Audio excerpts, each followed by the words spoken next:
ما سلككم في سقر قالوا لم نك من المصلين ولم نك نطعم المسكين وكنا نخوض مع الخائضين وكنا نكذب بيوم الدين حتى أتانا اليقين جرب لنا الله أكبر জাহান্নামে যাওয়ার এক নাম্বার কারণ হলো নামাজ। নামাজটা না পড়া।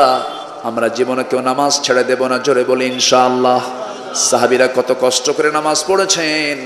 ফজরের আজান হয়ে গেছে, এক সাহাবীর পরিবারে কোনো কাপড় চোপড় নাই, মাত্র একটা চাদর। কয়টা চাদর বলেন? গোটা পরিবার মিলে একটা মাত্র চাদর, এই একটা মাত্র কাপড় ছাড়া কোনো কাপড় ছিল না, কোনো বাড়িও নাই। পাহাড়ি গর্তের মধ্যে স্বামী স্ত্রী তারা বসবাস করেন, নিজের কোনো নিজস্ব বাড়ি নাই। ওই সময় পাহাড়ি গর্ত থেকে ওই সাহাবী চাদরটা মুড়ে কোনো মতো সতরটা থেকে মসজিদে এসে নামাজ পড়ে যেতেন নবীর পিছনে। কিন্তু তিনি নামাজটা পড়তেন, ফরজ নামাজ পড়ি দেরি করতেন না। ফরজ নামাজ পড়ি দেরি না করি সেই সাহাবী করতেন কি, সেই জায়গা থেকে মুসাল্লা থেকে তাড়াহুড়ো করে দৌড়ে চলে যেতেন। নবীজি এটাকে মাইন্ড করলেন। একদিন রাসূল একদিন পিছন থেকে ডাক দিচ্ছেন, ও তালহা এদিকে আসো, আমি তোমাকে প্রায় লক্ষ্য করে দেখি ফরজ নামাজের পরে তো কিছু জিকির আজকার আছে, আল আযকারু বা'দা সালাহ, নামাজের পরে কিছু জিকির আছে, সেই জিকিরগুলো না করে তুমি আমার বয়ান না শুনে তুমি চলে যাও। এর কারণটা কি? তুমি কি আমাকে পছন্দ করো না নাকি? সঙ্গে সঙ্গে তালহার চোখে পানি চলে আসছে। চোখের পানি ফেলতে ফেলতে বলছেন, ইয়া রাসূলুল্লাহ, আল্লাহর কসম আমার মনে হয় আমি 24 ঘন্টা আপনার সামনে বসে থাকি, আমার কোনো আপত্তি নাই, কিন্তু হুজুর আমি কেমন করে বলি আপনাকে বলতে চাইছিলাম না। আল্লাহর কসম আমার কোনো নিজস্ব ঘর বাড়ি নাই, আমার কোনো কাপড় চোপড় নাই। গোটা আমরা স্বামী স্ত্রী আমরা দুজন মিলে একটা পাহাড়িয়া গর্তের মধ্যে থাকি, মোটে দুইজন মিলে একটা চাদর আমাদের, এই চাদর ছাড়া কোনো চাদর নেই, এই কাপড় ছাড়া কোনো কাপড় নাই। আমি ফজর নামাজ আপনার পিছনে আদায় করার পর যদি আমি দেরি করে বসে থাকি আমার বউটার নামাজ কাজা হয়ে যাবে, এই চিন্তা মাথায় নিয়ে আমি করি কি, ফরজ নামাজ শেষ হলে দৌড় মেরে পাহাড়িয়া গর্তের মধ্যে যাই, আমার শরীর থেকে চাদরটা খুলে দিয়ে বউয়ের গায়ে দিয়ে দিই, বউটা এই চাদরটা দিয়ে ফরজ নামাজ আদায় করে নেয়। নামাজ নামাজ নামাজ যে অবস্থায় থাকে না কেন, 5 ওয়াক্ত নামাজ আমরা কেউ ছাড়বো? পরিবারকে নামাজের জন্য বলবো। স্কুলে যায় না, সন্তানকে আমরা শাসন করি। এরপরে অন্য কাজের জন্য আমরা শাসন করি, পড়াশোনার জন্য আমরা শাসন করি, কাজের জন্য আমরা শাসন করি। কিন্তু এক নম্বর শাসন হবে কিসের জন্য? কিসের জন্য? নামাজের জন্য। নামাজের জন্য শাসনটা করতে হবে। আল্লাযীনা আমানু, যারা ঈমান আনবে, ঈমান আনা মানে ঈমানদারের জীবনে কি নামাজ কি বাদ যাবে নাকি? আসতে বলুন, নামাজ কি বাদ যাবে নাকি? তবে হ্যাঁ, ঈমানের বিষয়ে যদি আমি কথা বলতে চাই ঘন্টার পরে ঘন্টা লেগে যাবে। ঈমান আনা মানে কি? ঈমান আনা মানে হলো আমানতের খেয়ানত না করা। ঈমান আনা মানে হলো ওয়াদা ভঙ্গ না করা। আমার দেশে এমন বহু হাজি আছে, বহু মুরব্বী আছে যারা মেয়ের অংশটুকু মরার আগ দিয়ে জীবদ্দশায় মেয়ের অংশটুকু ছেলের নামে দলিল করে দিয়ে যায়। আছে নাকি? আছে আছে। তুমি নামাজি নামাজ পড়ো, তুমি ট্রিপল হাজি হজ করে আসছো, এমন কোন দিন নাই আমার টেবিলে এই জাতীয় প্রশ্ন আসে না। আমার টেবিলে প্রশ্ন আসে, প্রত্যেক মাহফিলে আসে, হুজুর আমার বাপ, আমি তার মেয়ে, আমার সম্পত্তি তার জীবদ্দশায় তার ছেলে শুধু না, তার ছেলের ঘরের নাতির নামে দলিল করে দিয়ে গেছে। আছে নাকি? আসতে বলবেন না, আছে না? নাই। এগুলো বদমাইশ কুলাঙ্গার, এগুলো জাহান্নামে আল্লাহ তাআলা উপর করে ঢুকাবেন। এগুলো সম্মানিত ভাইয়েরা, একটু কান লাগান, একটু মনোযোগ দিয়ে শোনেন। বাপ মারা গেছে 1 যুগ। বাপ মারা গেছে কি 1 যুগ, 12 বছর হলে বাপ মরে গেছে। বোন বাপের বাড়ি আসে, ভাইয়েরা আছে, ভাইদের কাছে লজ্জায় কিছু বলতেও পারে না, যে বলবো না জেনে কোন গন্ডগোল লাগে। বোন গেলে ভাই মনে করে যেন কি যেন আমার ভেঙ্গে সুরে নিয়ে সব চলে গেল। আচ্ছা, বোন কি ভাইয়েরটা নিয়ে যাবে না বোনেরটা নিয়ে যাবে? যে ভাই তার বোনের সম্পত্তি দিতে কৃপণতা দেখায় তার জন্য জান্নাত হারাম। আসতে কয়, আসতে কোন কেন? তার জন্য জান্নাত আছে নাকি? এটা বিধান কার বিধান? আমার মায়ের আজকে খুব খুশি, হুজুর ভালো করে রকম কিছু ভাই বসে আছে ওই জায়গায় নাকি? রাগ করতেছেন আপনারা? আপনি রাগ করলে আমার কিছু করার নাই, আমার কিচ্ছু করার নাই, কারণ আপনাকে সতর্ক করে দেওয়ার দায়িত্ব আমার। আপনি জান্নাত থেকে মাহরুম হবেন, আমি কেন এই কাজ, আমি এই কথা কেন বলতে যাব? এক যুগ ধরে বনের অংশ বুঝে দেয় না, বোনকে আবার মাঝে মাঝে দাওয়াতে দিয়ে পাম্পট্টি দেয়, বোনকে দাওয়াত দিয়ে নিয়ে আসে, বোনকে দাওয়াত দিয়ে নিয়ে এসে ওই জামতলার সাদেক আলী মিষ্টি খাওয়ায়। কি আছে নাকি? দামি দামি বাজার করে নিয়া গরুর গোশত, মুরগির গোশত সব সুন্দর করে রান্না বান্না করে খাওয়ায়, বছরে 2-3 বার করে বোনকে দাওয়াত দেয়। কিন্তু এইদিকে 12 বছর ধরে বোনের জমিতে ধান লাগায়, ধানগুলো নিজের গোলায় ভরায়। আছে না নাই? তাহলে সে কি খাওয়ায় না বোনেরটাই বোন খায়? কি কথা কি বুঝতেছেন আপনি? ভাই এক পর্যায়ে আস্তে করে পাশে বসায় নিয়ে বলে, বোন আমার শোনো, তোমার বিয়ে শাদী হয়ে গেছে, বাপটা মরে গেছে, এক যুগ হলে তুমি আমাদের থেকে কিছু অংশ পাও, তুমি বোন হিসেবে তুমি কিছু অংশ পাও। তবে একটা কথা বলি, কি অংশ নিলে কিন্তু ধ্বংস হয়। দেখছেন, এটা কি ওয়াজ না শয়তান থেকে আসা কথা? বলেন, এটা কি আল্লাহর ওয়াজ না শয়তানের ওয়াজ? কার ওয়াজ? ও যদি 14 হজ করে, হজকে কবুল হবে? হজকে কবুল হবে? হবে। আমার ভাইয়েরা, কোন হক নষ্ট করা যাবে না। বান্দার হক নষ্ট করলে পরে আপনি জান্নাত পাবেন না। কোন হক লঙ্ঘিত, কোন গুনাহ আল্লাহ তাআলা মাফ করবেন না। আল্লাহ তাআলা বলছেন, ওয়া'বুদুল্লাহা ওয়া লা তুশরিকু বিহি শাইআন ওয়া বিল ওয়ালিদাইনি ইহসানা ওয়া বিযিল কুরবা ওয়াল ইয়াতামা ওয়াল মাসাকিন। জোরে বলুন আল্লাহু আকবার। তোমরা আল্লাহর হক আদায় করো, পিতামাতার হক আদায় করো। মুরব্বী যাচ্ছেন কেন? হ্যাঁ, সমস্যা কি? আপনার কি বিরক্ত হচ্ছেন? ভালো করে বিরক্ত হচ্ছেন আপনারা? আলোচনা চালিয়ে যাব। যে উঠবে ভাববো ওটাই বনের সম্পত্তি মেরে খেয়েছে। কি জায়গা মতো দিলাম, কিন্তু বসেন। এলাকায় কি সুদের কারবার আছে? হ্যাঁ, উঠবেন না এখন, উঠলে কিন্তু ভাববো ওটা সুদ খায়। বসেন। ফাঁকি দিয়া জান্নাত নেব? অসম্ভব। হক নষ্ট করে জান্নাত পাওয়া যাবে না। ওয়াদা ভঙ্গ করা যাবে না, প্রমিস নষ্ট করা যাবে না। একজন জমির দাম করেছে, সেই জমির দামের উপর আরেকজন দাম করতে পারবে না। এগুলো হক লঙ্ঘন। এরকম বদমাইশ কিছু আছে না নাই? বলেন, আছে না নাই? আছে। চুক্তি হয়ে গেছে, কেনা বেচা হয়ে গেছে, ডিড হয়ে গেছে, লিখিত হয়ে গেছে, সেই লেখাকে মানে না, ওর ঈমান নাই। আছে না নাই? ইদা তাদায়ানতুম বিদাইনিন ইলা আজালিন মুসাম্মান ফাকতুবুহ। সব কথা কোরআনে আছে না নাই? আছে। রাসূলকে বলা হলো, মাতা সাআ ইয়া রাসূলুল্লাহ, হে রাসূল আপনি বলুন কিয়ামত কখন হবে? রাসূল বলেন, ইদা উদিআতিল আমানাহ, যখন আমানতদারিতা নষ্ট হয়ে যাবে, যখন আমানত থাকবে না, তখন কিয়ামত সন্নিকটে চলে আসবে। আজকে বাবার হাতে মেয়ের সম্পদ নিরাপত্তায় থাকে না। বাবা মেয়ের সম্পত্তি জীবদ্দশায় ছেলেদের নামে লিখে দিয়ে যায়। ওটা বাপ নয়, বাপ নামের কলঙ্ক ওগুলো। আমি সারা জীবন হক কথাই বলি। অনেকে মন খারাপ করতে পারেন, আমার কিচ্ছু করার নাই। কারণ জাহান্নাম থেকে বাঁচার দরকার আমাদের সবার। আছে না নাই? আসতে বলবেন না, আছে না নাই? আচ্ছা, জাহান্নাম থেকে বাঁচতে হবে। ঈমানটা কি জিনিস দেখেন। ঈমান যদি আপনি বাস্তবভাবে যদি জানতে চান, সাহাবীদের জীবনের দিকে তাকাতে হবে। আবু বকরের দিকে তাকান, ওমরের দিকে তাকান, ওসমানের দিকে তাকান, আলীর দিকে তাকান। এই সমস্ত লোকদের ঈমানটা কত মজবুত ছিল দেখেন। সাইয়েদনা ওমরে ফারুকের মতো মানুষ, এত বড় একজন শাসক ছিলেন। 40টা রাষ্ট্রের তিনি রাষ্ট্রপ্রধান ছিলেন। 40টা রাষ্ট্র তিনি একাই পরিচালনা করেছেন। কি তারা রাষ্ট্রের দায়িত্ব পালন করেছেন? একটু মনোযোগ দিয়ে শুনবেন ঈমান কাকে বলে। রাষ্ট্রের পক্ষ থেকে তিনি 1 বোতল মধু পেয়েছিলেন। 1 বোতল মধুটা নিয়ে তার দায়িত্ব হলো মধুগুলোকে নিয়ে নিজেও তিনি নেবেন, প্রতিবেশীর মাঝে সমান ভাগে ভাগ করে দিবেন। এক বোতল মধু নিয়ে এসে তিনি বউয়ের হাতে দিয়ে বলছেন, বউ আমার, এই মধুটা সুন্দর করে সমান ভাগে ভাগ করে সবার ঘরে ঘরে দিয়ে আসো। 1 মিনিট যেতে না যেতেই বউয়ের হাত থেকে মধুর বোতলটা নিয়ে বলছেন, তোমাকে ভাগ করতে আমি দেব না। বলেন তো, বউ কি খুশি হওয়ার কথা না বেজার হওয়ার কথা? বেজার হয়ে গেল, মনটা খারাপ করে ফেললো। কিন্তু মন খারাপ করলে হবে কি?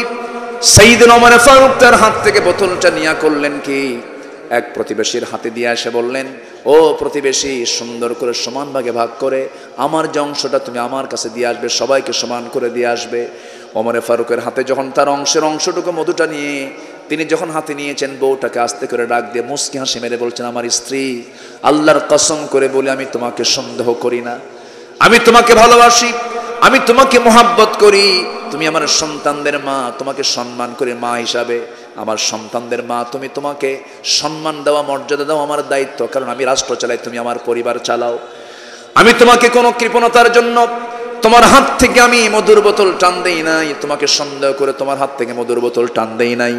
মধুর বোতল টান দেওয়ার কারণ হলো, মধু যে তুমি ভাগ করতে যাবে, মধু হলো তরল জিনিস, এই মধু তরল মধুটা যখন তুমি ভাগ করতে যাবে, কিছু মধু 2 ফোঁটা হোক 3 ফোঁটা হোক তোমার হাতের মধ্যে চলে আসবে। তোমার হাতে যখন লেগে থাকবে, অন্তত এই 2-3 ফোঁটা মধু যে তোমার হাতে বেশি চলে আসলো, এটার হিসাব কিয়ামতের দিন আমি কেমন করে দেবো, এই চিন্তা মাথায় নিয়ে ভাবতেছি। মধুরটা ভাগের দায়িত্ব আমরা না নিয়া এই দায়িত্ব আমরা দেব অন্য কাউকে। যেরকম সুবহানাল্লাহ, এটার নাম ঈমান। এটার নাম কি বলেন? ঈমান। রাষ্ট্রের পক্ষ থেকে কিছু আপেল আসছে। কি আসছে? আপেল। রাষ্ট্রের আপেল সামনে পড়ে আছে, বিশাল স্তূপ পড়ে আছে। সেই আপেল থেকে ওমর ফারুকের ছেলে, ছোট্ট ছেলে, সে আপেল থেকে একটা আপেল নিয়ে মুখের মধ্যে তুলে নিয়েছে। ওমর ফারুক রাদিয়াল্লাহু আনহু করলেন কি, মুখের মধ্যে হাত ঢুকায় দিলেন। হাত ঢুকায় দিয়ে জোর করে আপেলটা বের করে আপেলের জায়গায় রেখে দিলেন। ছেলেটা চিৎকার মেরে মেরে দৌড়ে মার কাছে গিয়ে বলছে, মা শোনো, আব্বা আমার মুখ থেকে আপেলটা সব টান দিয়ে খুলে নিয়ে জায়গায় থুয়ে দিস, আমাকে আপেল খেতে দিল না। স্ত্রী বলছেন, আমার স্বামী ওমর ফারুক রাদিয়াল্লাহু তাআলা আনহু ছোট্ট মানুষ, বুঝে নাই আপেল থেকে অনেকগুলো আপেল সেখানে পড়ে আছে, একটা আপেল মুখের মধ্যে নিয়েছে, আমরাও তো অংশে পাবো কিছু আপেল, সেখান থেকে একটা আপেল না হয় কম নিতাম। সন্তানকে কান্দানোর কি দরকার ছিল, কাঁদানোর কি প্রয়োজন ছিল? সঙ্গে সঙ্গে ওমর ফারুক বলছেন, আমার স্ত্রী, তুমি কি এই বিষয়টা স্পষ্ট যে আপেলটা আমার সন্তান মুখের মধ্যে নিয়েছে, সে আপেলটা আমাদের ভাগে আসবে, তুমি কি নিশ্চিত নাকি না? ওই আপেল যেহেতু আমাদের ভাগ্যে আসবে কিনা নিশ্চিত নয়, অতএব আমি কেন আপেলটা গিয়ে ভাগ করে আমার সন্তানের মুখে উঠায় দেব? আমি এটা চাই না, কারণ দুনিয়াটা আমার জন্য হিসাব করে চলতে হবে। দুনিয়াতে আমার হিসাব ঠিক, আমার ঈমান ঠিক, আমার জান্নাতও ঠিক। জোরে কোন সুবহানাল্লাহ। ঈমানটা কাকে বলে? সাহাবা কেরাম বুঝায়া দিয়েছেন, সবকিছু তারা বাস্তবে রূপ দিয়ে দিয়েছেন। খলিফা ওমরের জীবন থেকে যখন কথাগুলো বলতেছি, তার শাসন আমলটা ছিল বেশি সময় না, অল্প সময়, কিন্তু ওমরের শাসন আমল ইতিহাস হয়ে থাকবে কিয়ামত পর্যন্ত। তার শাসনটা ছিল সবচেয়ে ন্যায় শাসন ছিল। তিনি একজন গভর্নর করে একজন ব্যক্তিকে, হিমসের গভর্নর করে একজনকে পাঠায়া দিলেন, হিমস নামক প্রদেশে পাঠায়া দিলেন। তার নাম হলো সাঈদ বিন আমির রাদিয়াল্লাহু তাআলা আনহু। 6 মাস দায়িত্ব পালন করলেন। জনগণ এসে ওমর ফারুকের সামনে তার বিরুদ্ধে রিপোর্ট দিয়ে গেল, এই শাসক হবে না, এই গভর্নর হবে না, এই গভর্নরকে সরাইয়া দেন। তার মধ্যে আমরা বেশ কিছু দোষ খুঁজে পাচ্ছি। ওমর ফারুক বললেন, কি কি দোষ আমাকে না বললে তো আমি কিছুই করতে পারবো না। 4টা অভিযোগ তার বিরুদ্ধে জমা হলো। নাম্বার 1 হলো, সাঈদ বিন আমির প্রত্যেকদিন অফিসে আসে না, একদিন সপ্তাহে সে আসে না। কেন আসে না? নাম্বার 2, অফিসে প্রত্যেকদিন দেরি করে আসে। নাম্বার 3, মৃগরোগের মতো অজ্ঞান হয়ে পড়ে মাঝে মাঝে। আর সাঈদ বিন আমিরের আরেকটা দোষ হলো, সাঈদ বিন আমির সপ্তাহে কেন একদিন আসে না। এই জাতীয় দোষগুলো সব জমা করে যখন ওমর ফারুকের সামনে যখন প্লেস করা হলো, ওমর ফারুক দেরি না করে সঙ্গে সঙ্গে তৎক্ষণাৎ হিমসের গভর্নর সাঈদ বিন আমিরকে ডাক দিলেন। ডাক দিয়ে বলেন, সাঈদ বিন আমির, তোমার গভর্নরের দায়িত্ব পালন করতে হবে না, তুমি তাড়াতাড়ি মদিনায় চলে আসো। জনগণ তোমার বিরুদ্ধে অভিযোগ দিয়েছে, আমার কাছে মেলাগুলো অভিযোগ, কয়েকটা অভিযোগ আমার কাছে জমা হয়েছে, তুমি চলে আসো। হিমসের গভর্নর সাইদ বিন আমির চলে গেলেন, শুনলেন প্রত্যেকদিন অফিসে দেরি করে যান, এরপরে সপ্তাহে একদিন যান না, মাঝে মাঝে মৃগী রোগীর মতো অজ্ঞান হয়ে পড়েন।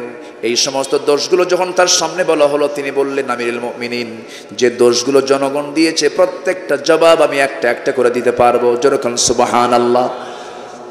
এবার যখন তাকে বলা হলো, সাইদ বিন আমির, এক নম্বর অভিযোগ হলো তুমি প্রত্যেক দিন অফিসে যাও না কেন? নাম্বার 2 অভিযোগ হলো দেরি করে যাও কেন? তিনি বলছেন, সপ্তাহে একদিন এই জন্য যাই না, আল্লাহর কসম করে বলি, আমি সাইদ বিন আমির, আমি আপনাকে ভালোবাসি, আমি নিজেও দেখেছি আপনি অমর, আপনার জামার পিছনে মাঝে মাঝে সেরা দেখি, তালিযুক্ত দেখি। আপনি বিশ্বাস করবেন কিনা, আমি সাইদ বিন আমির যে জুব্বাটা পরে আছি, এই জুব্বা ছাড়া বিকল্প কোনো জুব্বা আমার বাড়িতে আর নাই। 7 দিনের ভিতরে 6 দিন সকাল থেকে সন্ধ্যা পর্যন্ত আমি জনগণের ডিউটি পালন করতে গিয়া আমার কাপড়গুলো ময়লা হয়ে যায়। এই কাপড়টা যখন ময়লা হয়ে গেল, শুক্রবার সকালের দিকে আমি চিন্তা করি, জুমার দিন শ্রেষ্ঠ দিন, পরিষ্কার পরিচ্ছন্ন কাপড় পরে জুমার নামাজ পড়া উচিত। আমি কাপড়টা ধুতে যাই, এটা শুকাতে দেরি হয় বলে আমার শুক্রবারটা যাওয়া হয় না। ওমরে ফারুকের চক্ষু বেয়ে বেয়ে টপ টপ করে পানি পড়ছে, ওমরে ফারুক কাঁদতেছেন। নাম্বার 2 হলো দেরি করে যাও কেন? ওমরে ফারুক বলছেন, তুমি কেন দেরি করে যাও? সাইদ বিন আমির বলছেন, সাইয়েদনা ওমরে ফারুক, দেরি করে আমি যেতে চাই না, কিন্তু আমার পরিবারের সদস্যের সংখ্যা অনেক, আমার সন্তান ছেলে মেয়ে অনেক সন্তান, আমার একটা মাত্র স্ত্রী, আমার কোনো কাজের মানুষ নাই। এই সন্তানগুলোর কাপড় চোপড় ধোয়া থেকে শুরু করে রান্না বান্না আমার স্ত্রী একা হিমশিম খেয়ে যায়। এই জন্য আমি নিজে সন্তানদের কাপড় চোপড় ধোয়া, পরিবারের কিছু কাজকর্ম সম্পাদন করতে আমার দেরি হয়ে যায়, এই জন্য আমি অফিসে যেতে দেরি করি। ওমরে ফারুক চোখের পানি ফেলে ফেলে কাঁদতেছেন। নাম্বার 3, মৃগী রোগীর মতো অজ্ঞান হয়ে তুমি কেন মাঝে মাঝে অফিসে পড়ে থাকো? এই কথা শোনার সঙ্গে সঙ্গে সাইদ বিন আমির বলছেন, ভাই ওমর, আমার অজ্ঞান হওয়ার পিছনে কারণ হলো আমার অসুস্থতা নয়। একটা কথা আমি বারবার মনে করি, প্রত্যেকটা দিন একজন ভাইয়ের কথা মনে হয়। কোন ভাইয়ের কথা মনে হয়? যে খুবাইবকে মদিনা থেকে মক্কার কুরাইশরা তাকে ধরে এনে জেলখানায় রেখেছিল। জেলখানায় রেখে আমরা তাকে দিন থেকে দূরে রাখার জন্য চেষ্টা করেছি। শেষ পর্যন্ত খুবাইব দিনের উপর অবিচল ছিল, ইমানটার উপর অবিচল ছিল, ইমানটা সে টিকে রেখেছিল। আমরা সিদ্ধান্ত নিয়ে তাকে দুনিয়া থেকে হত্যার পরিকল্পনা করেছি। আবু জেল তার বিরুদ্ধে রায় দিয়ে দিয়েছিল। তার 2টা হাত 2টা পা শক্ত করে বেঁধে দিয়া শুলে চড়ায়া যখন আমরা তাকে রেখেছিলাম, সেই সময় আমি দেখেছি খুবাইবের কি সাহস ইমান, কি মজবুত ইমান। আমি সেই সময় কুফরি হালতে ছিলাম, আমি তখন কাফের ছিলাম। আমার চোখের সামনে খুবাইবকে বেঁধে দিয়া কাফের মুশরিকরা নেজা তরবারি দিয়া বুক দিয়ে ঢুকায় পিঠ দিয়ে বের করে দিয়েছে, হাত কেটে নিয়েছে, পা কেটে নিয়েছে। ওই রক্তাক্ত দৃশ্য যখন আমি দেখি, আমি চোখের সামনে দেখেছি, প্রতিবাদ করি নাই। আমাকে তখন আসামি মনে হয়। এই চিন্তা আমি যখন মাথায় এনে আমি তখন সেন্সলেস হয়ে জমিনে পড়ে থাকি। ওমরে ফারুক কাঁদতে কাঁদতে সাইদ বিন আমিরকে বুকের সঙ্গে জড়িয়ে ধরে বলছেন, সাইদ রে, আমি তোমাকে ভুল বুঝেছিলাম। হিমসের গভর্নরের দায়িত্ব আর কেউ পালন করবে না, আমি থাকা পর্যন্ত তোমার দায়িত্ব হিমসে তোমাকে দায়িত্ব পালন করতে হবে। জোরে বলেন সুবহানাল্লাহ। এটার নাম ঈমান। এটার নাম কি বলেন? এটার নাম কি বলেন? ঈমান। আল্লাহ তাআলা বলছেন, ওয়াল্লাযীনা আমানু ওয়াজারু ওয়াজাহাদু ফি সাবিলিল্লাহ ওয়াল্লাযীনা আওয়াউ ওয়া নাসারু উলাইকা হুমুল মুমিনুনা হাক্কান লাহুম মাগফিরাতুন ওয়া আজরুন ওয়া রিজকুন কারীম। জোরে বলুন আল্লাহু আকবার। নাম্বার 2 হলো হিজরত করা। নাম্বার 2 কি? হিজরত করা। নবীজি মক্কার বাসিন্দা, হিজরত করেছেন কোথায়? বল, হিজরত করেছেন কোথায়? এখানে হিজরত করেছেন মদিনায়। মানে এখানে হিজরত মানে হলো দেশ ত্যাগ করা। কি ত্যাগ করা? দেশ ত্যাগ করা। এটা একটা হিজরতের পরিভাষা। আবার হিজরত মানে হলো স্যাক্রিফাইস করা। হিজরত মানে হলো নিজেকে বিসর্জন দেওয়া, হারাম কাজকে বর্জন করা, হারাম পন্থাকে বর্জন করা, এটাও হিজরত। নাম্বার 3 হলো ওয়াজাহাদু ফি সাবিলিল্লাহ, আল্লাহ রাস্তায় যারা জিহাদ করবে। আমাদের সমাজে বহু লোক আছে ইমানের মেহনতে ব্যস্ত আছে, কিন্তু জিহাদের মেহনত নাই। আসতে বলবেন না, আছে না নাই? জিহাদের দরকার আছে না নাই? সন্ত্রাস ইসলামে নেই, জঙ্গিবাদ ইসলামে নেই, কিন্তু জিহাদ ইসলামে আছে না নাই? জিহাদ ইসলামে আছে না নাই? জিহাদ আছে না নাই? শুধু আপনি বলেন সুদ যারা খাবে তাদেরকে মোকাবেলা করা হবে, মদ্যপান যারা করবে, মদের বোতল নিয়ে যারা কারবার করবে তাদের বিরুদ্ধে অবস্থান নেওয়া হবে। জিহাদ করবেন কার সাথে? আপনাকে চেনার দরকার নাই, ও আপনাকে চিনে নেবে। কি কথা কি বুঝতেছেন? জিহাদ করার পর্যায়ে এখনো আছে না নাই? জিহাদ মানে কি? সকল প্রকার অন্যায়ের বিরুদ্ধে প্রতিবাদী হয়ে সামনে দাঁড়িয়ে যাওয়া, এটা একটা জিহাদ। আল্লাহ তুমি আমাদের এই জিহাদি তামান্না সবার মধ্যে জাগ্রত করে দাও। যে ঈমান অন্যায়ের বিরুদ্ধে প্রতিবাদ করতে জানে না, যে ঈমান হারামকে হারাম বলতে জানে না, হালালকে হালাল বলতে জানে না, তার ঈমান আনা হয় নাই। নতুন করে ঈমান আনতে হবে মুসলমান। সম্মানিত ভাইয়েরা, এই তিনটা কাজ যারা করবে আল্লাহ তাআলা বলছেন ওয়াল্লাযীনা আমানু ওয়া নাসারু, এবং যারা জিহাদ করবে এবং জিহাদ যারা করে তাদেরকে যারা সাহায্য করবে, আল্লাহ বলছেন এরাই হচ্ছে প্রকৃত মুমিন। জোরে কোন সুবহানাল্লাহ। এই প্রকৃত মুমিনের সার্টিফিকেট আল্লাহ তাআলা দিয়ে বলছেন তাদের জন্য দুটো পুরস্কার আছে। এক নম্বর হলো তাদের জন্য আছে একদম সাধারণ ক্ষমা। জোরে কোন সুবহানাল্লাহ। কি ক্ষমা? বলেন কি ক্ষমা? সাধারণ ক্ষমা। এই ছেলেরা, মাদ্রাসার ছাত্ররা কোথায় চলে যাচ্ছ? শিক্ষকদের সিগন্যাল পেয়ে গেছে, তাই না? ওরা আমার কথা আর শুনবে না, ওরা শিক্ষকের সিগন্যাল পাইছে, কিয়ামত হলেও ওরা আর থাকবে না, দৌড় মারতেছে। এটা হচ্ছে মাদ্রাসার আদব। মাদ্রাসার কি এটা? আদব। কলেজে কি আদব আছে? কলেজের ছাত্র শিক্ষককে, মাদ্রাসায় শিক্ষক ছাত্রকে মারে না, ছাত্র শিক্ষককে মারে। শিক্ষক ছাত্রকে শাসন করে। আর কলেজে কি করে? ছাত্র শিক্ষককে মারে। মারে কয় স্যার সোজা হন, ঠিক হন। কারণ ওই জায়গায় সব শিক্ষা আছে, কিন্তু কি নাই? আসতে বলবেন না, কি নাই? কোরআন নাই। বাচ্চারা চলে যাচ্ছে, আজান হয়েছে বহু আগে, আমি জানি কষ্ট হচ্ছে আপনাদের। আমি আর সময় ক্ষেপণ করব না। আমাকে যে টাইম দেওয়া হয়েছে সেই টাইমের মধ্যে আমি শেষ করছি। যতটুকুন বলেছি আমরা আমল করব। জোরে বলি ইনশাআল্লাহ। আরো জোরে বলি ইনশাআল্লাহ। আরো জোরে বলি ইনশাআল্লাহ।